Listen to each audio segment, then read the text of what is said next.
இன்னைக்கு நம்ம Holi glare of ஈரிஸோட episode 9 தான் பார்க்க போகிறோம். போன எபிசோடில் லாஸ்ட்டாக தெரிஞ்சிருக்கும் ஸ்கார்லெட்டோட அப்பாவே தான் ஸ்கார்லெட்டை மரண தண்டனை வரைக்கும் கொண்டு போயிருக்காருன்னு சொல்லிட்டு. அது தெரிஞ்சோன்னே கிரேல் ஸ்கார்லெட்டோட அப்பாட்ட பேச வந்திருப்பாளா, ஸ்ட்ரைட்டாக கேட்டுறா, நீங்கள் தான் வந்து ஸ்கார்லெட்டை மரண தண்டனைக்கு அனுப்பிச்சி வச்சதா அப்படின்னு சொல்லிட்டு. அவரை பார்த்துட்டு கேட்குறாரு, ஏன் இப்படி என்கிட்ட கேள்வி கேட்குற அப்படின்னு சொல்கிறப்ப, ஏன்னா ஸ்கார்லெட்டோட ரூமுக்குள்ளே விஷப்பாட்டில் வச்சது யாராக இருக்கும், இவராக தானே இருக்கும். எந்த எவிடன்ஸுமே இல்லாமல் உள்ளே போயிட்டு வர யாரால முடியும், அப்பாவால முடியாதா, அதான் கேட்குறா. அவரும் அதை பார்த்துட்டு, ஓ நீ அப்படி வரியா அப்படின்னு சொல்லிட்டு நடந்ததெல்லாம் சொல்கிறாரு. சின்ன பிள்ளையிலேருந்தே இந்த நாட்டோட அரசரும் இவரும் பெஸ்ட் ஃப்ரெண்ட்ஸு. சொல்லப்போனால் நம்ம ஸ்கார்லெட்டோட அம்மா இருக்காங்கல்ல, பழைய பேரரசோட அடுத்த வாரிசு அவங்களும் வந்து ஒரு அரசியல் காரணமாக தான் இந்த அப்பா வந்து கல்யாணம் பண்ணியிருக்காரு. அதுக்கப்புறமா ஸ்கார்லெட் பிறந்ததுக்கப்புறம் அவங்களுக்கு முடியாமல் போய் அவங்க இறந்து போயிட்டாங்க. ஆனால் ஸ்கார்லெட் மேலே இவருக்கும் அந்த அரசருக்கும் இவரோட ஒரு மிலிட்ரி ஃப்ரெண்டு, இவங்க 3 பேருக்கும் அவ்வளோ பாசம். அந்த அளவுக்கு பாசமாக ஸ்கார்லெட்டை வளர்த்துருக்காங்க. அப்புறம் தான் இவங்களுக்கு சிஸ்லியா வந்ததுக்கப்புறம் தானே அந்த ஹோலி கிரேல் ஆஃப் ஈரிஸை கொண்டு வர போகிறாங்க, ஸ்கார்லெட்டை வந்து அரசியாக்க போகிறாங்க, திருப்பி அந்த பேரரசை கொண்டு வர போகிறாங்கன்னு எல்லாமே தெரிஞ்சிருக்கும். பாரிஸ் நாடும் டைகுகலுக்ஸும் இதை ஒன்றா சேர்ந்து பண்ணுறாங்கன்னு இந்த அரசருக்கும் இந்த அப்பாவுக்கும் தெரிய வந்துருச்சு. சரி அப்படின்னு சொல்லிட்டு நம்மளுக்கு வேறு வழி இல்லை, ஸ்கார்லெட்டை தான் கொண்டாகணும் அப்படின்னு சொல்லிட்டு மனசை கல்லாக்கிட்டு தான் இப்படி பண்ணியிருந்துருக்காங்க. அதை அவர் அப்படியே ஒத்துக்கிறாரு. கிரேல் இதை கேட்டோன்னே, உங்கள்கிட்ட கொஞ்சம் நான் பேசணும் அப்படிங்கிறா. சரிம்மா அப்படின்னு சொல்கிறாரு. ஏஞ்சி வந்து விடுவாலாம் ஒரு அரை கண்ணத்துலேயே. என்னன்னா இவருக்கு அப்போதான் ஞாபகம் வரும், ஸ்கார்லெட்டோட அம்மாவும் அப்படிதான், அவங்களுக்கு ஏதாச்சும் கோவம்னா பேசுகிறேன்னு சொல்லிட்டு இப்படி தான் அடிச்சு போடுவாங்க.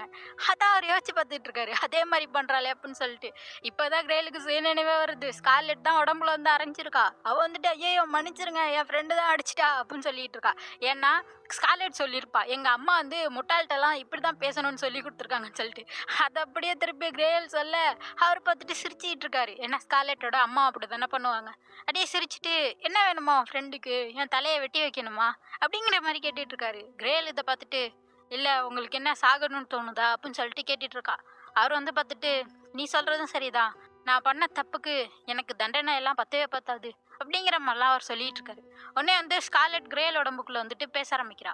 இது மாதிரி நான் ஒன்றும் என்ன நினச்சி கவலையெல்லாம் படலை, அதே மாதிரி நீங்களும் என்ன நினச்சி கவலைப்பட தேவையில்லை. ஏன்னா எனக்கு தெரியும் நான் இந்த உலகத்துக்கு வந்ததே உங்களோட காதலால் தான். ஏன்னா இவர் அரசியலுக்காக தான் கல்யாணம் பண்ணியிருக்காரு.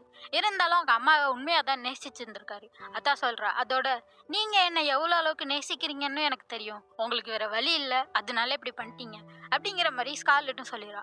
அத்தசில்லே பார்த்தா இவர் வந்து அந்த ஸ்கார்லெட்டோட பொருட்கள் எல்லாம் நினச்சி, அவள் வாழ்ந்ததெல்லாம் நினச்சி அப்படியே அழுன்னு அழுதுட்டு இருக்காரு. உன்னை காப்பாற்றுறதுக்கு வேற வழி இருந்திருந்தா நான் வந்து பல முறை என் உயிரையே கொடுத்துருப்போம்மா, அதனால என்னால் முடியலையே அப்படின்னு சொல்லிட்டு அப்படியே அழுதுட்டு இருக்காரு. அப்படியே ஜன்னலில் பார்க்குறப்ப கிரேல் கூடயே ஸ்கார்லெட்டோட அந்த பேயும் போயிட்டு இருக்குமா, அதை பார்த்துட்டு கிரேல் தான் உனக்கான விஷயத்த பண்ணணும் அப்படிங்கிற மாதிரி சொல்லிட்டு இருக்காரு. அச்சசிலே பார்த்தா ஹீரோ தான் கட்டுறாங்க. அந்த மிலிட்ரி ஹெட்டு கூட தான் வந்து பேசிகிட்டு இருக்கான். இது மாதிரி இந்த டைகுகலுக்ஸ் கூட தான் அந்த தெபராங்கிறவர் வில்லி அவளோட ஹஸ்பண்டும் கலந்துருக்கான் அப்படிங்கிற மாதிரி சொல்கிறப்ப, அதுக்கு என்ன ஆதாரம் அப்படின்னு சொல்லிட்டு கேட்குறாரு. என்னென்னா சிஸ்லியா வந்து இப்போ ஹாஸ்பிட்டல் ஒன்று வாங்கியிருக்கால, அது முதல்ல அந்த ஒரு ஜட்ஜ் இருந்தார் தெரியுமா, அவர்கிட்ட தான் இருந்ததான். அவர் அந்த ஹாஸ்பிட்டலை வச்சு நடத்திட்டு இருந்தப்ப அதுக்குன்னு ஒரு அக்கௌண்டிங் புக் இருக்கு தெரியுமா, அதில் நிறைய விஷயம் மறைக்கப்பட்டிருக்கு.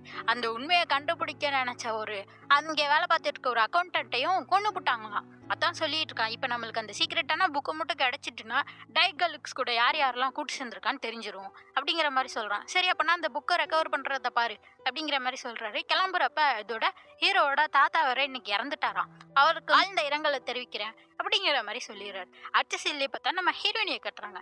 அவள் வந்து இந்த பாரிஸ் நாட்டிலேருந்து வந்திருக்காங்கல்ல 2 பேர் உதவி செய்யறதுக்காக, அவங்கள்ட்ட தான் பேசிகிட்டு இருக்கா. என்னாச்சுன்னா அவங்க நாட்டில் செகண்ட் பிரின்ஸ் வந்து முன்னாடியே வரமாட்டாராம், மக்களுக்கு முன்னாடியே வரமாட்டாரு, தனியாகவே இருக்கிறாராம். 3வது பிரின்சஸை கோட்டையில் அடைச்சி வச்சிருக்காங்களாம். அந்த 3வது பிரின்சஸ் தான் இவங்க 2 பேரையுமே அமைச்சிருப்பாங்க வார் நடக்கக்கூடாதுன்னு சொல்லிட்டு. இப்போ 4th பிரின்ஸ் தான் அரசர் மாதிரி எல்லா வேலையுமே பார்த்துக்கிட்டு இருக்கானா, அடுத்து அவனை அரசராக்கிறதுக்கும் எல்லா வேலையும் நடந்துகிட்டு இருக்கான் அப்படிங்கிற மாதிரி சொல்கிற. அப்போ தான் ஹீரோயினி சொல்கிறா, அப்போ இந்த ஹோலி கிரேல் ஆஃப் ஈரிஸை கொண்டு வரதும் அவனோட பிளான் தானே அப்படின்னு சொல்லிட்டு கேட்க, ஆமாம் அவரோட பிளான் தான் பேசிகிட்டு இருக்கப்பயே நம்ம கிரேலோட இன்னொரு ஃப்ரெண்டு வரா. அவள் வந்து இப்போ ரிப்போர்ட்டராக இருக்கிறா. அவள் வந்தோடனே இவங்க 2 பேரும் கிளம்பி போயிடுறாங்க. இப்போ ஹீரோயினியும் அந்த ஃப்ரெண்டு பொண்ணு தான் உட்காந்து பேசிகிட்டு இருக்காங்க. அவள் சொல்லிட்டு இருக்கா, நிறைய விஷயம் தெரிய வந்திருக்கு தருமா, அந்த பொண்ணு வந்து இப்ப எத பத்தி விசாரிச்சுக்கிட்டு இருக்கான்னா, இப்ப ஹீரோ சொன்னானா ஒரு அக்கவுண்டன்ட் இறந்து போயிட்டான்னு சொல்லிட்டு. அவன பத்தி தான் விசாரிச்சுட்டு இருக்கோம். அவன் வந்து ஒரு ஹாஸ்பிட்டல்ல தான் வேலை பார்த்துக்கிட்டு இருந்தானா அப்படின்னு சொல்றப்போ, "ஓ! அந்த ஹாஸ்பிட்டலா? அது வந்து அந்த ஜட்ஜ் தானே வச்சிருந்தாரு. இப்ப வந்து பிரின்சஸ் தானே வச்சிருக்காங்க." அப்படின்னு சொல்லிட்டு கேட்க, "உனக்கு நெறைய விஷயம் தெரியுதுப்பா. அதோட நான் இன்னொரு ஒரு விஷயம் சொல்லவா? அந்த ஜட்ஜும், அந்த அக்கவுண்டன்ட்டும் ஒண்ணா சேர்ந்து கேம்பிள் பண்ணுவாங்களாம். அது அவங்களுக்கு ரொம்ப பிடிக்கும். அதுக்குன்னே ஒரு இடத்துக்கு போவாங்கன்னு சொல்லிட்டு ஒரு ரெஸ்டாரண்ட்டோ, ஒரு பார் மாதிரி சொல்லி விட்டுருக்கா. அடுத்த சீன்லயே பார்த்தா ஹீரோயினியும் ஸ்கார்லெட்டும் அந்த பாருக்கு வந்துட்டாங்க. ஹீரோயினியா இந்த இடத்துக்குலாம் போகணுமா அப்படின்னு சொல்லிட்டு பயந்து போயிருக்கா. அப்படி போலான்னு போறப்ப பின்னாலே அந்த லேடி வந்து கூப்பிடுறாங்க. இந்த மாதிரி இடத்துக்கெல்லாம் நீ என்ன பண்ற அப்படின்னு சொல்லிட்டு. யாரான்னு பார்த்தா ஒரு அசோசியேஷனோட ஹெட் அந்த லேடி. இவங்க பேர் வந்து கிம். இவங்க தானே ஆபிகளுக்கு உதவி செஞ்சிருப்பாங்க. அந்த லேடி தான் வந்திருக்காங்க. சரின்னு சொல்லிட்டு அவங்க கூடயே உள்ள வந்துடுறான். சர்வர் வந்து கேட்கறான் உங்களுக்கு என்ன வேணும் அப்படின்னு சொல்லிட்டு. அவன்கிட்ட ஒரு சாவி காட்டி இந்த விஷயமா தான் வந்திருக்கேன் அப்படின்னு சொன்னோன்னே வாங்க பேஸ்மெண்ட் கூட்டு போறேன்னு சொல்லிட்டு அவங்கள பேஸ்மெண்ட் கூட்டிட்டு போறான். அங்க போயிட்டு ஒரு நோட் எடுத்து கொடுத்து விடுறான். சரின்னு சொல்லிட்டு அவங்க வாங்கிட்டு திருப்பி வந்தா பார்ல இருக்க எல்லாருமே இவங்க 2 பேரும் என்ன குறுகுறுன்னு பார்த்துக்கிட்டு இருக்காங்க. கிரேலுக்கும் தெரிஞ்சிச்சு, அந்த கிம் லேடிக்கும் தெரிஞ்சிட்டு வில்லப்பயலுக்கு வந்துட்டாங்க அப்படின்னு சொல்லிட்டு. அந்த லேடிக்கும் தெரியும் ஹீரோயினி வந்து அந்த அக்கௌண்டன்ட் இறந்து போயினானே அதுக்காக தான் வந்திருக்கான்னு சொல்லிட்டு இவங்க வாங்கியிருக்காங்கல்ல இந்த நோட்டு. இது வேற ஒன்றும் இல்லை. ஹீரோ கூட சொல்லியிருந்தானா போன சீன்ல ஒரு அக்கௌண்ட் நோட் இருக்கு, அது கிடைச்சிட்டா போதும் டைகல்ஸ் கூட யார் யார் இருக்கான்னு தெரிஞ்சிரும்ட்டு. அந்த நோட்டு தான் இது. அதை வந்து கிரேல்கிட்ட கொடுக்குறாங்க. இந்த ஆளுங்களை நான் பார்த்துக்கிறேன், இதை உள்ள வச்சுட்டு நீ இங்கேருந்து கிளம்பிடு, இதை கொண்டு போய் ஹீரோட்ட கொடுத்துரு. ஹீரோ வந்து அவனோட தாத்தா ஃபியூனரல்ல தான் இருப்பான் அப்படிங்கிற மாதிரிலாம் சொல்லிடுறாங்க. அப்போ நீங்க எப்படி தப்பிப்பீங்கன்னா என்னை பத்திலாம் கவலைப்படாத அப்படின்னு சொல்லிட்டு அவங்க கன் எடுக்கிறாங்க. அவங்க ஒரு லேடி ஜேம்ஸ் பாண்ட் போல. அவ்வளவுதான் கதவை சுற்றி உள்ள துப்பாக்கி சூற சவுண்டா கேட்குது. அங்கேருந்து கிரேலும் ஸ்கார்லெட்டும் வேகமா வந்துடுறாங்க. ஹீரோ இருக்க இடத்துக்கு தான் வந்திருக்காங்க. இங்க என்ன பண்ற கிரேல் அப்படின்னு சொல்லிட்டு கேட்க இது மாதிரி கிம் தான் இந்த நோட்டை அவங்கள்ட்ட கொடுக்க சொன்னாங்கன்னு காட்டினா அவன் சொல்றான் இது மாதிரி ஆபத்தான இடத்துக்கு போகாத நோட்டை எத்தனை தடவை சொல்றது அப்படின்னு சொல்றப்ப நீங்க கூட தான் இங்க தனியா வந்திருக்கீங்க, எங்களை கூப்பிட கூட இல்லைல்ல அப்படின்னு சொல்றப்ப எனக்கு ரொம்ப பயமா இருக்கு அப்படிங்கிற மாதிரி சொல்றான். ஏன் அப்படின்னு கேட்டா இவனோட அப்பா அம்மா தம்பி தங்கச்சி லில்லி இப்ப என் தாத்தா எல்லாருமே என்னை சுத்தி இருக்கவங்க எல்லாம் இறந்து போயிட்டே இருக்காங்க. எல்லாருமே சொல்ற மாதிரி நான் வந்து சாவுதான் போல. ஏன்னா வந்து இவனை லார்ட் ஆஃப் டெத்துன்னு தானே கூப்பிடுவாங்க. அது மாதிரிதான் சொல்றான். உன்னை ஹீரோயினி சொல்றா உங்க ஃபேன்ஸ் எப்படிப்பட்டவ தெரியுமா? நான் வந்து என்கேஜ்மெண்ட் பண்ண பையன் இன்னொரு பொண்ணு கூட போயிட்டான், அதனால என்கேஜ்மெண்ட்டும் முடிஞ்சிருச்சு. அதுக்கு அடுத்ததுல இருந்து பிரச்சனையில தான் சிக்கிக்கிட்டே இருக்கா.